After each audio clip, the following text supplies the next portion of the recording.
I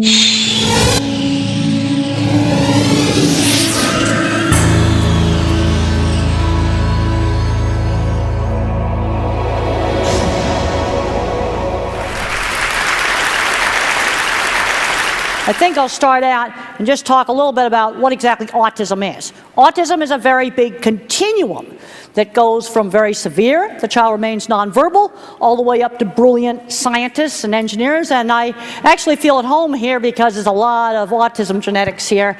You wouldn't have any... It's a continuum of traits. When does a nerd turn into, Asperger, which is just mild autism? I mean, Einstein and Mozart and Tesla would all be probably diagnosed as autistic spectrum today. And one of the things that really is going to concern me is getting these kids to be the ones that are going to invent the next energy things, that Bill Gates talked about this morning. Okay. Now, if you want to understand autism animals, and I want to talk to you about different ways of thinking, you have to get away from verbal language. I think in pictures. I don't think in language. Now, the thing about the autistic mind is it attends to details. Okay, this is a test where you either have to pick out the big letters or pick out the little letters, and the autistic mind picks out the little letters more quickly. And the thing is, the normal brain ignores the details. Well, if you're building a bridge, details are pretty important because it'll fall down if you ignore the details. And one of my big concerns with a lot of policy things today is things are getting too abstract. People are getting away from doing hands-on stuff. I'm really concerned that a lot of the schools have taken out the hands-on classes because art and classes like that, those were the classes where I excelled. Okay, in my work with cattle, I noticed a lot of little things that most people don't notice would make the cattle balk. Like, for example, this flag waving right in front of the veterinary facility. This feed yard was going to tear down their whole veterinary facility. All they needed to do was move the flag. Rapid movement, contrast. In the early 70s when I started, I got right down in the chutes to see what cattle were seeing. People thought that was crazy. A coat on a fence would make them balk. Shadows would make them balk. A hose on the floor. People weren't noticing these things. A chain hanging down. And that's shown very, very nicely in the movie. In fact, I loved the movie how they duplicated all my projects. That's the geek side. My drawings got the star in the movie too. And actually, it's called TempleGrandin, not Thinking in Pictures. So what is Thinking in Pictures? It's literally movies in your head. My mind works like Google for images. Now, when I was a young kid, I didn't know my thinking was different. I thought everybody thought in pictures. And then when I did my book, Thinking in Pictures, I started interviewing people about how they think. And I was shocked to find out that my thinking was quite different. Like if I say, think about a church steeple, most people get this sort of generalized, generic one. Now, maybe that's not true in this room, but it's going to be true in a whole lot of different places. I see only specific pictures. They flash up into my memory just like Google for pictures. And in the movie, they've got a great scene in there where the word shoe is said and a whole bunch of 50s and 60s shoes pop into my imagination. Okay, there's my childhood church, that's specific. There's some more, Fort Collins. Okay, how about famous ones? And they just kind of come up kind of like this, just really quickly, like Google for pictures. And they come up one at a time, and then I can think, well, okay, well, maybe we can have it snow, or we can have a thunderstorm. I can hold it there and turn them into videos. Now, visual thinking was a tremendous asset in my work designing cattle handling facilities. And I've worked really hard on improving how cattle are treated at the slaughter plant. I'm not going to go into any gucky slaughter slides. I've got that stuff up on YouTube if you want to look at it. But one of the things that I was able to do in my design work is I could actually test run a piece of equipment in my mind, just like a virtual reality computer system. And this is an aerial view of a recreation of one of my projects that was used in the movie. That was like just so super cool. And there were a lot of kind of Asperger types and autism types working out there on the movie set too. But one of the things that really worries me is where's the younger version of those kids going today? They're not ending up in Silicon Valley where they belong. Now, one of the things I learned very early on, because I wasn't that social, is I had to sell my work and not myself. And the way I sold livestock jobs is I showed off my drawings, I showed off pictures of things. Another thing that helped me as a little kid is, boy, in the 50s, you were taught manners. You were taught you can't pull the merchandise off the shelves in the store and throw it around. Now, when kids get to be in 3rd or 4th grade, you might see that this kid's going to be a visual thinker, drawing in perspective. Now, I want to emphasize that not every autistic kid's going to be a visual thinker. Now, I had this brain scan done several years ago, and I used to joke around about having a gigantic internet trunk line going deep into my visual cortex. This is tensor imaging, and my great big internet trunk line is twice as big as the controls. The red lines there are me, and the blue lines are the sex and age-matched control. And there I got a gigantic one, and the control over there, the blue one, has got a really small one. And some of the research now is showing that people on the spectrum actually think with primary visual cortex. Now the thing is, the visual thinker is just one kind of mind. You see, the autistic mind tends to be a specialist mind. Good at one thing, bad at something else. And where I was bad was algebra. And I was never allowed to take geometry or trig. Gigantic mistake. I'm finding a lot of kids that need to skip algebra, go right to geometry and trig. Now another kind of mind is the pattern thinker. More abstract. These are your engineers, your computer programmers. Now this is pattern thinking. That praying mantis is made from a single sheet of paper. No scotch tape, no cuts, and there in the background is the pattern for folding it. Here are the types of thinking. Photorealistic visual thinkers like me. Pattern thinkers, music and math minds. Some of these oftentimes have problems with reading. You also will see these kind of problems with kids that are dyslexic. You'll see these different kinds of minds. And then there's a verbal mind. They know every fact about everything. Now another thing is the sensory issues. I was really concerned about having to wear this gadget on my face. And I came in half an hour beforehand so I could have it put on and kind of get used to it. And they got it bent so it's not hitting my chin. But sensory is an issue. Some kids are bothered by fluorescent lights. Others have problems with sound sensitivity. You know, it's going to be variable. Now, visual thinking gave me a whole lot of insight into the animal mind. Because think about it, an animal's a sensory-based thinker, not verbal. Thinks in pictures, thinks in sounds, thinks in smells. Think about how much information there is there on the local fire hydrant. He knows who's been there, when they were there, are they friend or foe? Is there anybody he can go mate with? There's a ton of information on that fire hydrant. It's all very detailed information. And looking at these kind of details gave me a lot of insight into animals. Now, the animal mind, and also my mind, puts sensory-based information into categories. Man on a horse and a man on the ground, that is viewed as two totally different things. You can have a horse that's been abused by a rider. They'll be absolutely fine with the veterinarian and with the horseshoer, but you can't ride him. You have another horse where maybe the horseshoer beat him up, and he'll be terrible for anything on the ground with the veterinarian, but a person can ride him. Cattle are the same way. Man on a horse, a man on foot, they're two different things. You see, it's a different picture. See, I want you to think about just how specific this is.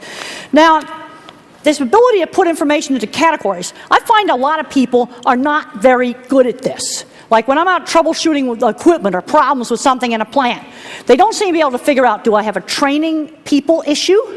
Or do I have something wrong with the equipment? In other words, categorize equipment problem from a people problem. I find a lot of people have difficulty doing that. Now, let's say I figure out, is it an equipment problem?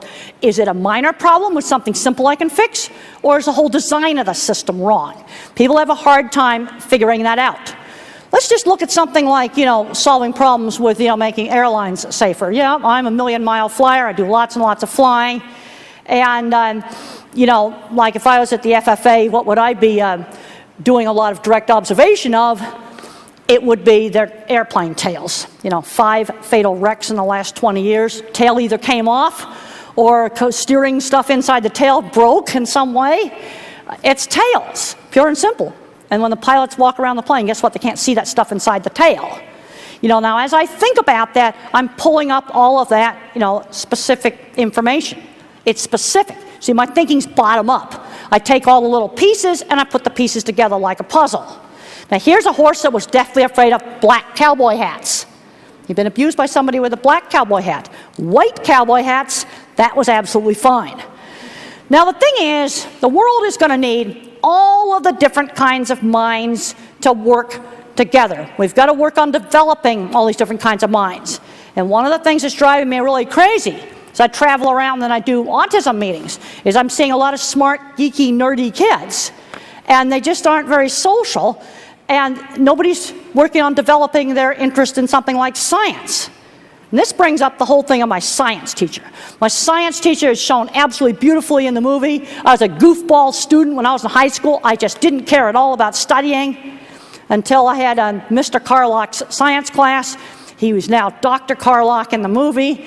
And he got me challenged to figure out an optical illusion room.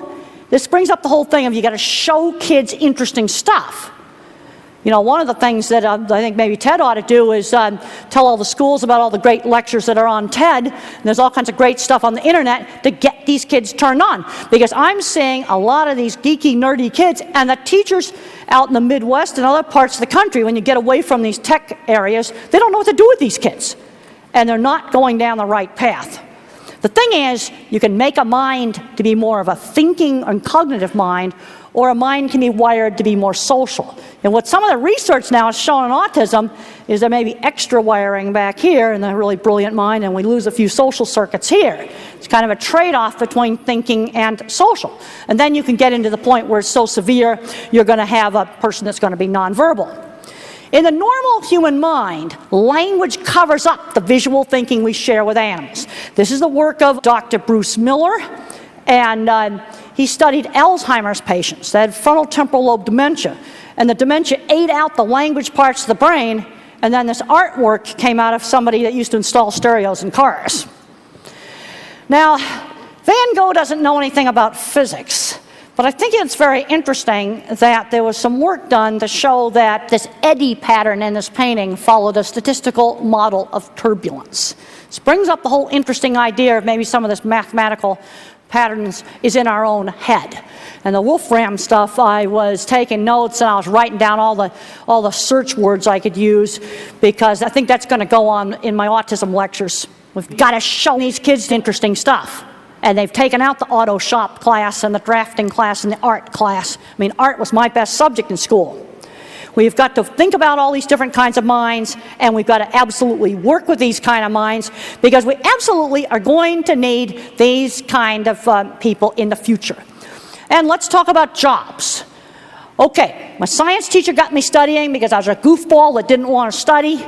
But you know what? I was getting work experience. I'm seeing too many of these smart kids that haven't learned basic things like how to be on time. I was taught that when I was 8 years old. You know, how to have table manners at Granny's Sunday party. I was taught that when I was very, very young. And when I was 13, I had a job at a dressmaker's shop selling clothes. I did internships in college. I was building things. And I also had to learn how to do assignments. You know, all I wanted to do was draw pictures of horses when I was little. Mother said, well, let's do a picture of something else. They got to learn how to do something else. Let's say the kid's fixated on Legos. Let's get them working on building different things. The thing about the autistic mind is it tends to be fixated. Like if the kid loves race cars, let's use race cars for math. Let's figure out how long it takes a race car to go a certain distance. In other words, use that fixation in order to motivate that kid. That's one of the things we need to do. And really get fed up when the teachers, especially when you get away from this part of the country, they don't know what to do with these smart kids. It just drives me crazy. What can visual thinkers do when they grow up? They can do graphic design, all kinds of stuff with computers, photography, industrial design. The pattern thinkers, they're the ones that are going to be your mathematicians, your software engineers, your computer programmers, all of those kinds of jobs. And then you've got the word minds. They make great journalists, and they also make really, really good stage actors. Because the thing about being autistic is I had to learn social skills like being in a play. You just have to learn it. And we need to be working with these students, and this brings up mentors. You know, my science teacher was not an accredited teacher. He was a NASA space scientist. Now, some states now are getting it to where if you have a degree in biology or a degree in chemistry, you can come into the school and teach, biology or chemistry. We need to be doing that. Because what I'm observing is the good teachers for a lot of these kids are out in the community colleges. But we need to be getting some of these good teachers into the high schools. Another thing that can be very, very, very successful is there's a lot of people that may have retired from, working in the software industry. And they can teach a kid. And it doesn't matter if what they teach them is old. Because what you're doing is you're lighting the spark. You're getting that kid turned on. And you get them turned on, then you'll learn all the new stuff. Mentors are just essential. I cannot emphasize enough what my science teacher did for me. And we've got to mentor them, hire them. And if you bring them in for internships in your companies, the thing about the autism, Asperger kind of mind, you got to give them a specific task. Don't just say design new software. You got to tell them something a lot more specific. Well, we're designing software for a phone, and it has to do some specific thing, and it can only use so much memory. That's the kind of specificity you need. Well, that's the end of my talk, and I just want to thank everybody for coming. It was great to be here.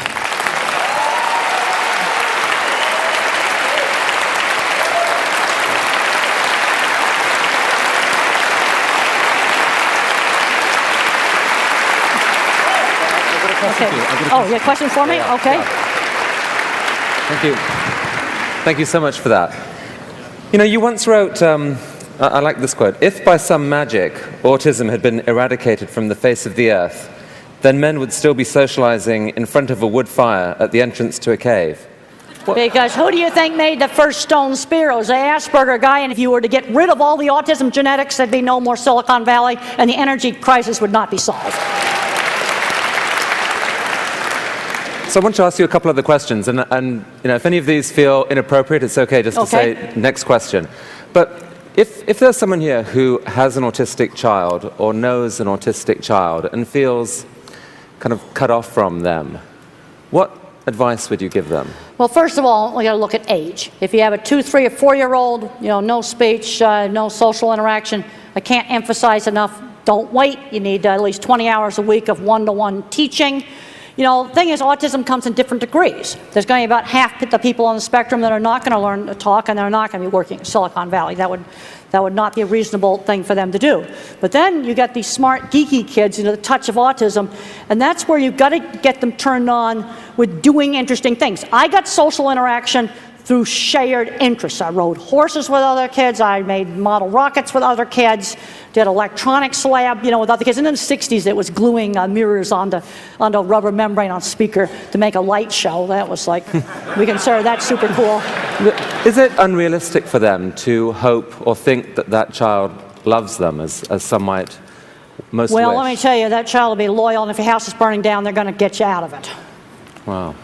So most people, if you ask them what are they most passionate about, they'd say things like, my kids, or my lover, or what are you most passionate about? I'm passionate about that the things I do are going to make the world a better place. When I have a mother of an autistic child say, my kid went to college because of your book or something, or one of your lectures, that makes me happy.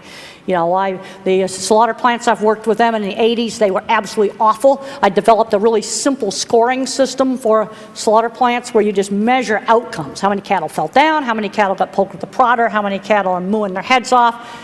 And it's very, very simple. You directly observe a few simple things. It's worked really well. I get satisfaction out of seeing stuff that makes real change in the real world. We need a lot more of that and a lot less abstract stuff.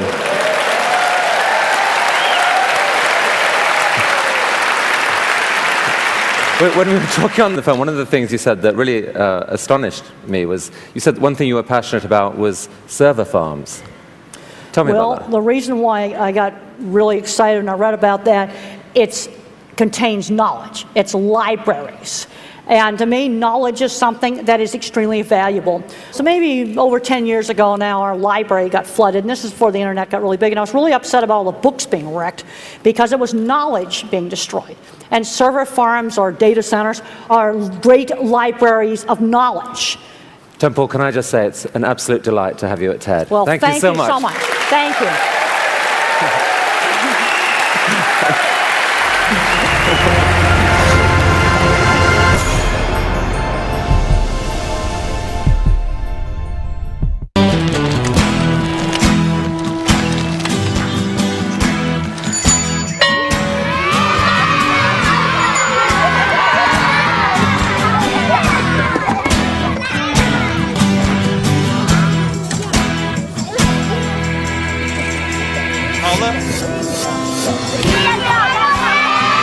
Sharing. That's video on the Human Network. Siska, welcome to the Human Network.